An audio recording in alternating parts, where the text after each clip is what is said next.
Hello everyone, warm welcome to this session. Indian economy and Indian financial system के इस session में आप सभी का स्वागत है।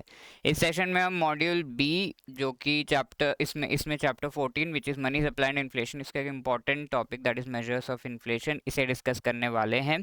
तो this is going to be really really interesting session. Please stay till the end. Okay, before moving on let me remind you कि हम जैब के कंप्लीट कोर्सेस लेकर आ गए हैं, जहां पर चारों के चारों सब्जेक्ट्स आपको पढ़ाए जाएंगे। As part of the master course also individual subjects भी के कोर्सेज भी आप ले सकते हो, राइट। तो इन कोर्सेज में वीडियो लेक्चर्स होंगे, you will be getting the MCQs, you will be getting notes, and exam के पहले आप उन नोट्स को रिवाइज कर सकते हो, राइट। तो that is comprehensive in itself, and काफ़ी कम टाइम में आपका पूरा का पूरा सिलेबस कवर हो जाएगा। Okay, so you can be part of this, click on the link in the description. और अगर आपको 75% का ऑफ चाहिए, ऑब्वियसली सर चाहिए, तो सभी को चाहिए, तो you can use this code EDUTAP75, जहाँ पर जो प्राइस है उसका 75% ऑफ हो जाएगा। तो please be part of this. And before moving on, let me again remind you कि जो जैब के ऑनलाइन इस तरीके के फ्री क्लासेस हो रहे हैं, you should definitely be part of these classes. इनका शेड्यूल यहाँ पर है। पीपीबी के क्लासेस मंडे एंड थर्सडे को हो रहे हैं, एएफएम के classes on Tuesday and Friday, and IFS के वेंसडे एंड सैटरडे को, राइट। तो you can check our YouTube channel. 7 बजे शाम को आपको ये क्लासेस प्रोवाइड कर दिए जाते हैं on are YouTube channel. Okay, तो अब जो हम डिस्कस करने वाले हैं that is called the measures of inflation. तो जब भी इन्फ्लेशन को आपको मेजर करना है, ये चीज़ें आपको याद आती हैं। तो सबसे पहली बात तो हमें फिर से रिकॉल करना होगा कि इन्फ्लेशन होता क्या है। Inflation is what? नहीं, आप इंक्रीज इन प्राइस मत बोलिए, because we have discussed the complete, उसका जो डेफिनेशन है वो हम देख चुके हैं। तो इस वजह से जो स्टैंडर्ड डेफिनेशन है वो आपको पता होना चाहिए। ओके, इन्फ्लेशन क्या है? It is the increase in the general level of prices, general level of prices. And ये इंक्रीज भी कैसा होता है? सस्टेन्ड इंक्रीज होता है, ठीक है। Sustained increase in the general level of prices for a particular fixed period, ठीक है। फिक्स्ड पीरियड के लिए ये कैलकुलेट किया जाता है, जो कि मोस्टली 1 ईयर का होता है। ओके, तो यहाँ पर हमने डिस्कस किया था जनरल मतलब लार्ज नंबर ऑफ गुड्स जो हैं, लार्ज नंबर ऑफ गुड्स के प्राइजेस इंक्रीज हो जाते हैं। गुड्स एंड सर्विसेज हो सकते हैं, नॉट जस्ट गुड्स, ये हम डिस्कस कर चुके थे। एंड सस्टेन्ड यानी कि ज़्यादा समय के लिए, 1 साल 2 साल 3 साल के लिए हो सकता है। तो हमारे लिए इंपॉर्टेंट है इन्फ्लेशन को मेजर करने के लिए ये वाला वर्ड जनरल लेवल, यानी कि large number of goods and services. तो इस वजह से large number of goods and services में जो चेंजेस आ रहे हैं उनको हम मेजर करते हैं। अब लेट्स से आप एक नॉर्मल हाउसवाइफ हो, या फिर आप जो है जॉब कर रहे हो, and there is another person जो कि एक इंडस्ट्रियलिस्ट हैं, जिनकी खुद की एक बहुत बड़ी फैक्ट्री है लेट्स से। तो इन दोनों लोगों के आपको पता है कि जो बास्केट ऑफ गुड्स हैं वो डिफरेंट होंगे विथ रेस्पेक्ट टू जो कि नॉर्मल जॉब कर रहे हैं। तो उन्हें अपने जॉब पर जो है ले जानी है जो चीज़ें, वो तो कम होंगी, बट अपने घर के लिए ज़्यादा सामान वो लेंगे। तो ऐसे हम कह सकते हैं दीज आर द कंज्यूमर्स। और देर आर वेरियस पीपल जो कि इंडस्ट्रीज़ के हेड्स हैं एंड उसके टॉप मैनेजमेंट में हैं, तो इंडस्ट्रियलिस्ट हो गए। और इंडस्ट्रीज को जो चला रहे हैं owners, they are also industrialist, and these are the producers mainly, ठीक है। मेनली प्रोड्यूसर्स या मैन्युफैक्चरर्स इन्हें कहा जाता है। तो जो कंज्यूमर्स है उनका बास्केट ऑफ गुड्स क्या है? फूड बीवरेज हो गया, हाउसिंग हो गया, फ्यूल एंड लाइट, क्लॉथिंग, पान, टोबैको, इंटॉक्सिकेंट्स हो गए, मिसलेनियस हो गए, नेटफ्लिक्स तो चाहिए ही चाहिए आज के डेट में, है ना। तो इंडस्ट्रियलिस्ट हो गए। इंडस्ट्रियलिस्ट की अगर हम बात करें तो उनका बास्केट ऑफ गुड्स अलग है, यानी कि जो गुड्स वो यूज़ करेंगे वो अलग है। तो मैन्युफैक्चर्ड प्रोडक्ट्स अपने जो फैक्ट्री है उसमें उन्हें उसकी मशीन्स चाहिए, मैन्युफैक्चर प्रोडक्ट्स को मैन्युफैक्चर करने के लिए चीज़ें चाहिए, और अपनी फैक्ट्री को चलाने के लिए फ्यूल एंड लाइट, इसको ये तो चाहिए ही चाहिए। फूड बिवरेजेस तो उन्हें भी चाहिए, सो दैट जो स्टाफ है उन्हें प्रोवाइड कर सके, खुद के लिए कर सके। तो बास्केट ऑफ गुड्स दोनों के अलग है, तो ये याद रखिएगा। इस वजह से दोनों के लिए अलग अलग तरीके से जो है इन्फ्लेशन को मेजर किया जाता है। और दोनों के इन्फ्लेशन के मेजर करने का लेवल जो है वो अलग है। तो कंज्यूमर्स क्या करते हैं, फाइनल जो प्रोडक्ट है उसे खरीदते हैं। आप दुकान में जाके शॉपकीपर के पास खरीदोगे, आप होलसेल मार्केट जाके नहीं खरीदोगे ना, फैक्ट्री पे जाके नहीं खरीदोगे ना कि हाँ भाई ये पूरा फैक्ट्री अभी 1 घंटे में जो जो बनाए दे दो, ऐसे नहीं खरीदोगे ना। वो कौन खरीदता है, वो इंडस्ट्रियलिस्ट खरीदते हैं सर, रॉ मटेरियल खरीदेंगे या फिर वो फैक्ट्री की मशीन्स खरीदने हैं तो वैसे खरीदेंगे, राइट। तो that is why there is a lot of difference. तो इस वजह से इनके जो बास्केट ऑफ गुड्स है आप यहाँ पर देख रहे हो वो अलग है। और ये जो देख रहे हो this is actually consumer price index कहते हैं इसे। तो उसमें जो बास्केट ऑफ गुड्स है वो सब मैंने यहाँ पे लिस्ट किए हैं। और ये जो है होलसेल प्राइस इंडेक्स, उसमें जो बास्केट ऑफ गुड्स है वो सब यहाँ पर है। ओके तो इस तरह से अलग अलग लेवल है, इस वजह से दो एक्चुअली 2-3 होते हैं। हम जो है 2 इंडिसेस यहाँ पर देखेंगे, राइट। तो the first one is consumer price index, the other is wholesale price index. I hope ये चीज़ आपको समझ में आ गई।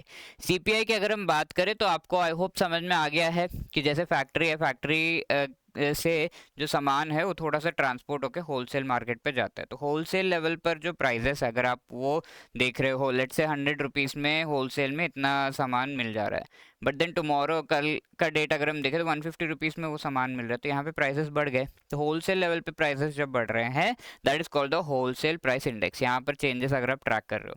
अब रिटेल लेवल पे अगर प्राइसेस बढ़ रहे हैं, यानी कि रिटेल यानी कि आपके घर के पास का जो शॉपकीपर है उसके पास ये सारा सामान जाएगा, तो वहाँ पर जब प्राइसेस चेंज हो रहे हैं then you have an idea कि ये रिटेल लेवल पे, और यहाँ पर जो प्राइस इंडेक्स कैलकुलेट किया जाता है उसे कंज्यूमर प्राइस इंडेक्स कहते हैं। सिंपल। तो इस फिगर से आपको सारा कुछ समझ में आ जाएगा। सीपीआई की अगर हम बात करें तो at the retail level, NSO national हमारा जो स्टैटिस्टिकल ऑफिस है उसके द्वारा ये कैलकुलेट किया जाता है। ये ऑफिस जो है मंथली बेसिस पे सीपीआई को कैलकुलेट करता है हर महीने। CPI for December, CPI for January, CPI for February, इस तरीके से कैलकुलेट करेंगे। बेस ईयर इसका 2012 है। उस समय के जो प्राइजेस थे उन्हें 100 अगर हम करें तो आज के डेट में जो चेंजेस हो रहे हैं वो 120, 150, 160, 180 ऐसे आपको देखने को मिलेगा।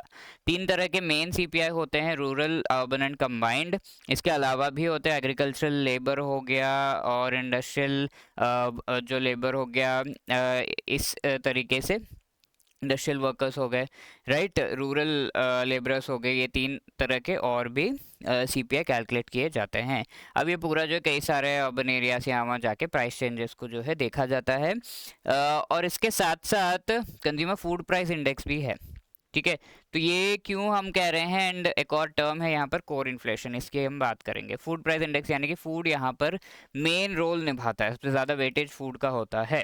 ओके फूड में बहुत सारे प्राइस चेंजेस होते रहते हैं ना दिन रात, तो दो दैट। अब consumer price index, industrial workers की मैंने बात की थी, तो आपका जो डियरनेस अलाउंस है, जो भी mainly we can say government jobs mainly उसमें काम कर रहे हैं तो उन्हें डियरनेस अलाउंस का पता होगा। तो इसमें चेंजेस जो आते हैं वो consumer price index, industrial worker, ये वाला सीपीआई जो है उसमें चेंजेस जो आते हैं वो रिफ्लेक्ट होते हैं। यानी कि इसमें दिखा के अरे प्राइसेस बढ़ गए तो डियरनेस अलाउंस बढ़ा दो, इस तरीके से, ठीक है। तो ये बास्केट ऑफ गुड्स आप यहाँ पे देख सकते हैं, फूड, बेवरेज, पान, tobacco, clothing, housing, fuel, light, miscellaneous, general, ये सब, ठीक है। तो यहाँ तक आपके जो बास्केट ऑफ गुड्स हैं, एंड यहाँ आप ये देख सकते हो कि ये सारे बास्केट ऑफ ये सारे गुड्स जो है हम डिस्कस कर चुके हैं पिछले स्लाइड पे। इनमें सबसे ज़्यादा वेटेज किसको मिलता है, rural, urban as well as combined में, वो है food and beverages as far as CPI is concern. सबसे लीस्ट वेटेज किसका है, पान, टोबैको एंड इंटॉक्सिकेंट। ये 2 चीज़ अगर आप याद रखोगे that would be enough.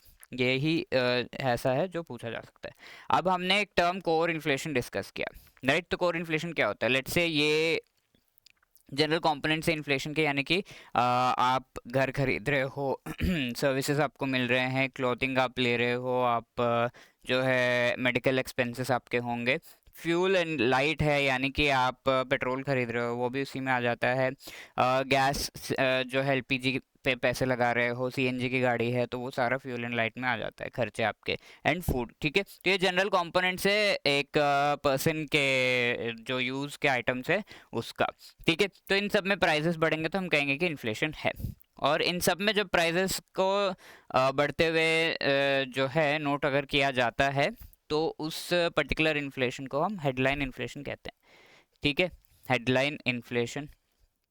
And अभी एक टर्म है जिसे हम कोर इन्फ्लेशन कहते हैं। तो इसमें से दो चीज़ें हैं जिनके बारे में हमें थोड़ा सा पता है कि इनके प्राइसेस बहुत ऊपर नीचे होते रहते हैं। टमाटर आज 100 रुपये, कल जाके 400 रुपये हो जाएगा, ये भी हो सकता है, हमने देखे हैं ये दिन।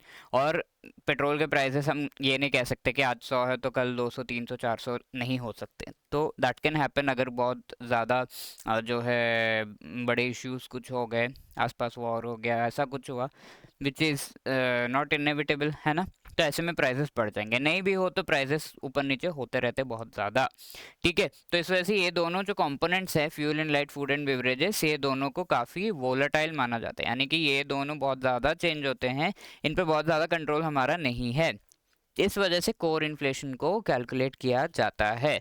और ऐसे कई कंट्रीज हैं जहां पर ये जो दो टाइप के प्रोडक्ट्स हैं, इनमें इन्फ्लेशन जो होता है उसे बहुत अच्छी तरीके से कंट्रोल कर लिया जाता है, या फिर उतना इन्फ्लेशन वहाँ पे नहीं होता, जैसे वेस्टर्न कंट्रीज है तो वहाँ पर कोर इन्फ्लेशन यूज़ किया जाता है so as to calculate the inflation. ठीक है, इंडिया जैसे डेवलपिंग कंट्रीज में ये ज़्यादा फ़ायदेमंद नहीं है, तो ऐसे कोर इन्फ्लेशन वहाँ पे कैलकुलेट करते हैं। बट इंडिया में क्या होता है, यही दोनों के प्राइसेस सबसे ज़्यादा बढ़ते हैं, इसको इग्नोर कर दो तो हमारी कैलकुलेशन गलत हो जाएगी, it won't reflect Indian inflation.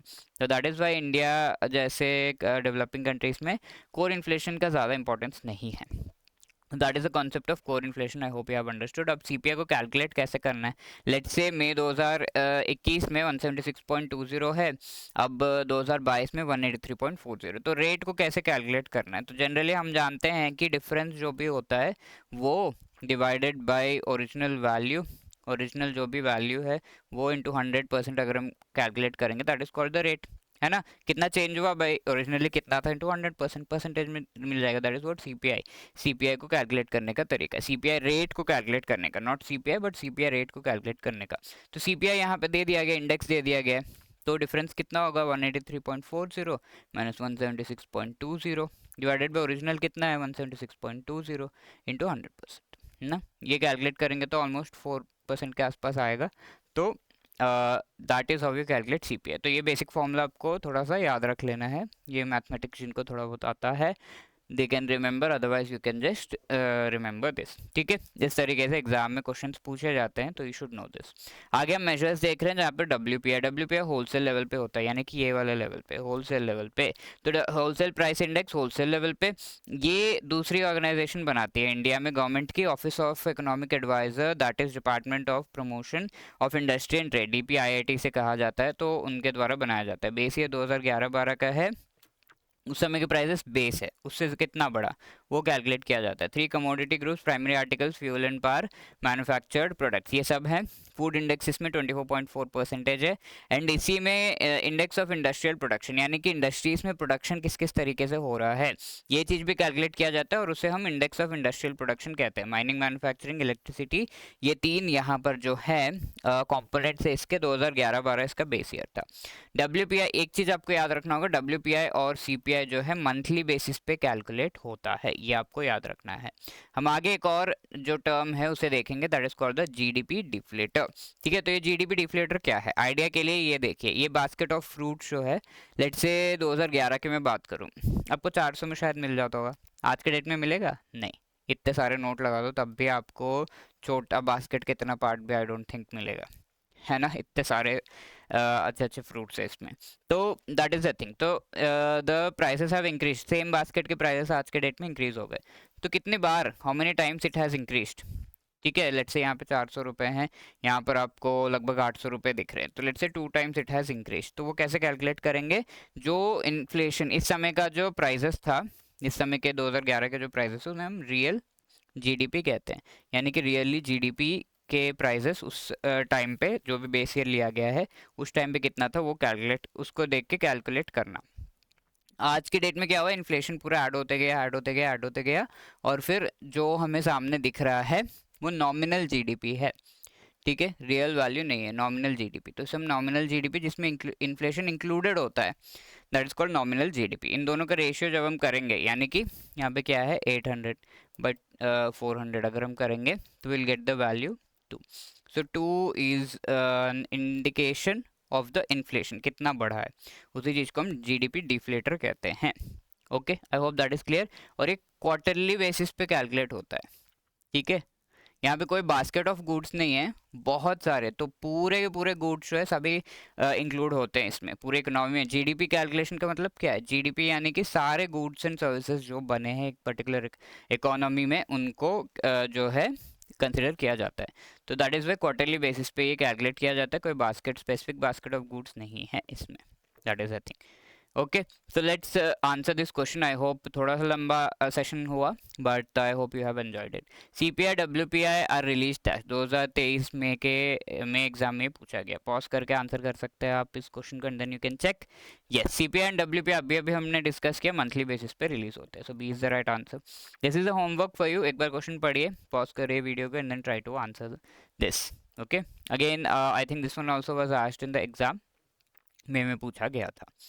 And let me remind you कि we have come up with the complete JAIIB courses, जहाँ पर आपको 4-in-1 चारों के चारों कंपोनेंट जो जैब के हैं वो आपको पढ़ाए जाएंगे as part of the 4-in-1 course. Individual component courses भी आप ले सकते हैं।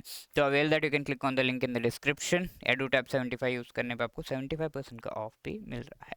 Okay, if you have any other queries you can always call us on 8146207241 hello@edutab.co.in पर अपने जो क्वेरीज है वो आप मेल भी कर सकते हो हमें। You can also let us know कि आपके क्लासेस कैसे लग रहे हैं by giving a comment in the comment section. Thank you, all the best.